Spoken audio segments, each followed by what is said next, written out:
السلام علیکم ورحمۃ اللہ وبرکاتہ۔ محترم حضرات، رمضان المبارک کا مہینے کی آمد ہے۔ یقیناً یہ مہینہ ہمارے لیے بہت ہی برکت اور رحمت والا ہے، اور ہمیں اس کا استقبال شریعت اسلامیہ کے دائرے میں رہ کر کرنا چاہیے۔ حضور نبی کریم صلی اللہ علیہ وسلم اس کا استقبال کیسے کرتے تھے، اور رمضان میں ہمیں کیا کرنا چاہیے، اور رمضان سے پہلے ہمیں کس بات کا اہتمام کرنا چاہیے، وہ باتیں میں آج آپ کو ذکر کروں گا۔ حضور نبی کریم صلی اللہ علیہ وسلم رمضان المبارک کا بہت ہی اہتمام کیا کرتے تھے، اور اس کے استقبال کا بھی بہت ہی خیال کرتے تھے۔ چنانچہ حضور نبی کریم صلی اللہ علیہ وسلم رمضان کا مہینہ آنے سے پہلے جو شعبان کا مہینہ ہوتا ہے، پورے شعبان تقریباً روزہ رکھا کرتے تھے، اور اسی طرح سے رمضان سے پہلے آپ دعا کرتے تھے کہ اللہ تبارک و تعالی رجب و شعبان میں ہمارے لیے برکت عطا فرما اور ہمیں رمضان تک پہنچا۔ اسی طرح سے جب رمضان کا مہینہ آتا تھا تو آپ حضور نبی کریم صلی اللہ علیہ وسلم صحابہ کرام سے فرماتے، عطاکم شہر رمضان، یعنی شہر رمضان تم لوگوں کے لیے آ چکا ہے، یہ رمضان مبارک ہے، اس رمضان کے روزے کو اللہ تبارک و تعالیٰ نے تم پر فرض کیا ہے۔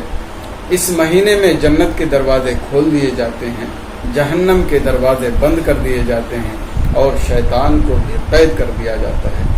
اور اس مہینے میں ایک ایسی رات ہے جو 1000 مہینوں سے بہتر ہے، اور وہ ہزار مہینوں سے بہتر ہے۔ جو اس کی بھلائی اور بہتری سے محروم رہا، وہ بہت ساری چیزوں سے یا حقیقت میں وہی محروم رہا۔ تو اس طرح سے حضور نبی کریم صلی اللہ علیہ وسلم رمضان سے پہلے رمضان کا اہتمام کرتے، اس سے استقبال کی تیاری کرتے، اور جب رمضان کا مہینہ آتا تو حضور نبی کریم صلی اللہ علیہ وسلم صحابہ کرام کو رمضان کی فضیلت بتاتے اور ہر طرح کی رہنمائی کرتے۔ خاص طور سے اس کے بارے میں فرمایا کہ وہ 1000 مہینے سے بہتر ہے، جو اس کی بھلائی سے محروم ہوا حقیقت میں وہی محروم رہا۔ تو یہ رمضان کی 27ویں رات ہے۔ 27ویں رات کے بارے میں اکثر علماء کا قول ہے۔ تو اس طرح سے ہر ایک انسان کو رمضان کے مہینے کا استقبال کرنا چاہیے، اور رمضان کے مہینے کا اہتمام کرنا چاہیے، اور اس کے روزے رکھنا چاہیے۔ کسی طرح اگر قدرت ہے روزہ رکھنے کی تو روزہ نہ رکھنے کی کوشش قطعاً نہ کریں۔ آپ یہ حقیقت میں غنیمت جانیں کہ رمضان المبارک کا مہینہ آپ کو ملا، آپ کی اتنی لمبی زندگی ہو گئی کہ آپ کو پھر رمضان جیسے مبارک مہینے میں آپ کو زندگی گزارنے کا موقع ملا۔ تو یہ رمضان کا مہینہ اتنا مبارک ہے کہ یقیناً ہمیں اللہ تبارک و تعالیٰ کا ہزاروں بار لا تعداد مرتبہ شکریہ ادا کرنا چاہیے کہ اللہ تبارک و تعالیٰ نے ہمیں یہ رمضان المبارک ایک بار پھر عطا فرمایا۔ یقیناً کتنے لوگ ایسے ہوں گے جو پچھلے رمضان میں انہوں نے روزہ رکھا، عبادتیں کی، آج وہ اس رمضان المبارک کو نہیں پا سکے۔ کتنے لوگ ایسے ہوں گے جنہوں نے بہت ہی امیدیں باندھی تھی کہ آئندہ رمضان آئے گا تو ہم عبادتیں کریں گے، ریاضتیں کریں گے، اس کی فضیلتیں حاصل کریں گے، لیکن انہیں یہ رمضان کا مہینہ نہیں مل سکا۔ تو یقیناً جن لوگوں کو اللہ تبارک و تعالیٰ نے اتنی لمبی زندگی دی کہ وہ رمضان المبارک کا مہینہ پھر سے پا سکیں، پھر سے اس کی برکتیں حاصل کریں، تو ان کو لازم ہے کہ اللہ تبارک و تعالیٰ کی بارگاہ میں سربا سجود ہوں اور رب تعالیٰ کا شکریہ ادا کریں، کیونکہ اللہ تبارک و تعالیٰ ارشاد فرماتا ہے وَلَئِن شَكَرْتُمْ لَأَزِيدَنَّكُمْ، اور اگر تم شکریہ ادا کرو گے تو ہم تمہیں مزید عطا کریں گے۔ یعنی ایک انسان اگر اللہ تبارک و تعالیٰ کا شکریہ ادا کرتا ہے تو اللہ تبارک و تعالیٰ مزید نعمتوں سے اسے نوازتا ہے۔ تو اب جب ہمیں رمضان کی اتنی اہم نعمت حاصل ہوئی ہے تو سب سے پہلے ہمیں چاہیے کہ ہم رمضان کے تعلق سے جو ہمیں نعمت حاصل ہوئی اللہ تبارک و تعالیٰ کا شکریہ ادا کریں۔ ایک اہم چیز ہوئی۔ دوسری اہم چیز یہ ہے کہ یقیناً ایک انسان سے گناہ ہو جاتا ہے، اس سے غلطی ہو جاتی ہے، لیکن گناہ ہونا ایک طرح سے جرم تو ہے، لیکن اس سے بڑا جرم ہے کہ گناہ کر کے اسی پر انسان اڑا رہے۔ تو اب جب یہ مبارک مہینہ آ رہا ہے تو کم سے کم یہ جو ہٹ دھرمی ہے یا اس طرح کا جو نظریہ ہے کہ گناہ کریں بھی اور گناہ پہ اڑے رہیں، یہ ہمیں بالکل ختم کر دینا ہے اور آج ہی توبہ کر لینا ہے، اور ایسی توبہ کہ دوبارہ ہم کبھی اس گناہ کی طرف نہیں لوٹیں گے۔ چنانچہ اللہ تبارک و تعالیٰ ارشاد فرماتا ہے، یا ایھا الذین آمنوا توبوا الی اللہ توبۃ نصوحا، یعنی اے ایمان والو اللہ تبارک و تعالیٰ کی طرف ایسی توبہ کرو پھر دوبارہ اس گناہ کی طرف کبھی پلٹ کر نہ آؤ۔ تو آپ اتنی مبارک اتنی اہم نعمت حاصل کرنے جا رہے ہو تو آپ پر لازم ہے کہ آپ توبہ کر لو، گناہوں کی معافی تلافی کر لو، تاکہ رمضان کے مبارک مہینے میں کسی طرح کی کوئی کمی نہ آ سکے، کوئی ایسی چیز آپ کے اندر نہ پائی جائے جس کی وجہ سے آپ کا روزہ قبول نہ ہو یا اس میں کوئی کمی آ جائے۔ اسی طرح سے تیسری چیز جس کا ہمیں اہتمام کرنا چاہیے وہ یہ ہے کہ رمضان المبارک کے سارے ایام کو غنیمت جاننا چاہیے، اور خاص طور سے اخیر عشرہ یعنی آخری 10 دن میں کافی اہتمام کرنا چاہیے۔ روزہ رکھیں، اس کے خلاف کوئی ایسا کام نہ کریں جس کی وجہ سے آپ کا روزہ ٹوٹ جائے۔ ٹائم ٹیبل وقت متعین کر لیں، کبھی آپ قرآن شریف پڑھیں، کبھی آپ دینی کتابیں پڑھیں، کبھی آپ اپنے والدین کی خدمت کریں، اور کبھی آپ سر بسجود ہو کر اپنے رب تعالیٰ کی بارگاہ میں گریہ وزاری کریں اور اپنے گناہوں کی معافی تلافی کریں اور وبا اور بیماریوں سے محفوظ رہنے کی دعا کریں۔ یقیناً رمضان المبارک کا یہ مبارک مہینہ ایسا مہینہ ہے کہ اگر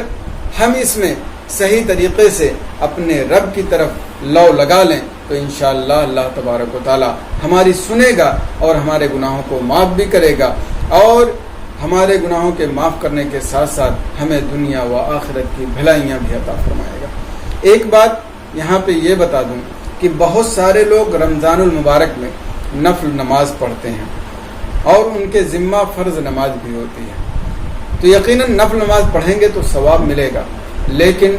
فرض نماز آپ کے ذمہ اگر باقی ہے تو مناسب نہیں ہے کہ آپ نفل نماز پڑھیں، بلکہ لازم ہے کہ سب سے پہلے آپ فرض نماز پڑھیں، اپنے ذمے سے اس کو ختم کریں، پھر اس کے بعد آپ نفل نماز پڑھیں۔ والد ماجد حضور فقیہ ملت علیہ رحمت و رضوان فرماتے ہیں کہ اگر کوئی شخص کسی کا قرض دار ہو، یعنی پیسے وغیرہ کا قرض دار ہے، لیکن وہ سڑک پر پیسے لٹاتا چلے تو یقیناً ایسے شخص کو لوگ پاگل یا مجنون کہیں گے، یا کہیں گے بالکل بیوقوف ہے کہ جو اس کے ذمہ فرض اور ضروری ہے وہ پیسہ لوگوں کا قرض نہیں دے رہا ہے اور سڑک پر لٹاتا ہوا چل رہا ہے۔ بالکل اسی طرح یہاں پر بھی ہے کہ آپ کے ذمہ فرض اور واجب اور دوسری عبادتیں آپ کے ذمہ باقی ہیں اور آپ نفل پڑھ رہے ہو، تو یہ بالکل ایسے ہی ہے کہ آپ کے قرض آپ کے ذمہ پیسہ باقی ہے اور آپ پیسہ لٹا رہے ہو، آپ کے ذمہ فرض عبادتیں باقی ہیں اور آپ نفل نماز پڑھ رہے ہو۔ تو اس طرح سے بہت سارے علماء نے وضاحت بھی کی ہے کہ اگر فرض نماز آپ کے ذمہ ہے تو نفل نماز آپ کی قبول ہی نہیں ہوگی۔ لہٰذا اے مسلمانوں، رمضان کا موقع ایک بہترین موقع ہے، اور خاص طور سے یہ لاک ڈاؤن کا ماحول ہے۔ یقیناً یہ ہمارے لیے باعث مسرت تو نہیں ہے، لیکن ایک طرح سے ہمیں موقع فراہم کرتا ہے کہ ہم اپنے گناہوں کی معافی تلافی کر لیں اور زیادہ سے زیادہ جو فرض ہمارے ذمہ ہے، واجب جو ہمارے ذمہ ہے، ان نمازوں کو جلد از جلد ادا کر کے اپنے ذمے سے ختم کر لیں۔ اور ایک اہم بات کہ لاک ڈاؤن کی وجہ سے بہت سارے لوگ بہت طریقے سے پریشان ہیں، مجبور ہیں، کھانے پینے میں دقت ہوگی۔ جو اہل ثروت ہیں وہ کھانے پینے کا اپنا ہر طریقے سے انتظام کر لیں گے، انہیں کوئی دقت نہیں ہوگی، لیکن جو لوگ غربا ہیں، مساکین ہیں، جن کے پاس اتنے پیسے نہیں ہیں، یقیناً انہیں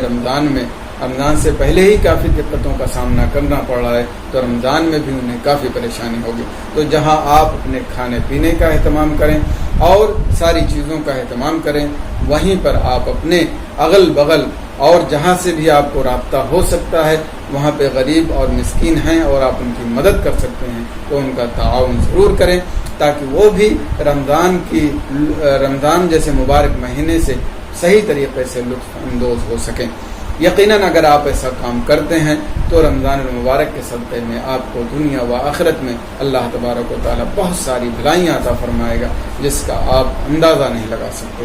بہرحال کہنا یہ ہے کہ سنت نبوی کے مطابق ہمیں رمضان المبارک کا استقبال کرنا چاہیے اور رمضان کے مہینے کی جو فضیلت بیان کی گئی ہے اس کی فضیلت کا بھی اہتمام کریں، رمضان کا بھی اہتمام کریں اور کسی طرح کی کوئی کوتاہی نہ کریں تاکہ آئندہ ہماری زندگی بہتر اور اچھی ہو۔ اور ایک اہم بات، یقیناً اس طرح کی جو عبادت کا ہمیں موقع ملتا ہے وہ ہماری زندگی کو بدلنے کا موقع ہوتا ہے۔ ہم نے اس سے پہلے کتنے بھی گناہ کیے، کتنے بھی غلط کام کیے، لیکن جب رمضان المبارک کا مہینہ آتا ہے تو ہمیں بہرحال ایک مومن، ایک مسلمان ہونے کی حیثیت سے کچھ نہ کچھ احساس ضرور ہوتا ہے کہ ہم اب تک غلط کر رہے تھے۔ تو جب اس بات کا احساس ہو گیا تو اب ہمیں چاہیے کہ ہم اس غلط بات کو چھوڑ دیں، یا جو بھی جتنی بھی غلط باتیں ہمارے اندر ہیں اسے چھوڑ دیں اور عہد و پیمان کر لیں کہ انشاءاللہ آج ہی سے آئندہ کوئی غلط کام نہیں کریں گے اور شریعت اسلامیہ کے مطابق کھلم کھلا یا کسی طرح سے بھی مخالفت نہیں کریں گے۔ اور اللہ تبارک و تعالیٰ نے روزہ، نماز اور دوسری عبادتیں جو ہم پر لازم کر رکھے ہیں یا بندوں کے جہد سے جو حقوق ہم پر فرض کیے ہوئے ہیں، ہم ان کا اہتمام کریں گے اور پورے طور سے اس کو بجا لائیں گے اور کسی طرح سے کوئی کمی کرنے کی کوشش نہیں کریں گے۔ آپ عہد و پیمان کریں گے تو اللہ تبارک و تعالیٰ آپ کی مدد فرمائے گا اور اس طرح سے آپ کے گھر اور آپ کے اہل خانہ اور آپ کے محلہ اور اپنے گاؤں اور آپ کے شہر کا ماحول بدلے گا۔ تو آج سے ہمیں عہد کر لینا چاہیے کہ ہم ہمیشہ شریعت اسلامیہ کے مطابق ہی زندگی گزاریں گے اور اس کے خلاف نہیں جائیں گے۔ بس انہی چند باتوں کے ساتھ میں اپنی بات کو ختم کرتا ہوں۔ اللہ تبارک و تعالی ہمیں رمضان کی خوب برکتیں عطا فرمائے اور اس کی نعمتوں سے نوازے، رمضان کا اہتمام کرنے کی توفیق عطا فرمائے، فرائض و واجبات جو ہمارے ذمہ ہیں اس کو صحیح طریقے سے ادا کرنے کی توفیق عطا فرمائے۔ نیز لاک ڈاؤن میں جو ہمیں احتیاط برتنی ہے وہ ہمیں احتیاط بھی برتنے کی توفیق عطا فرمائے۔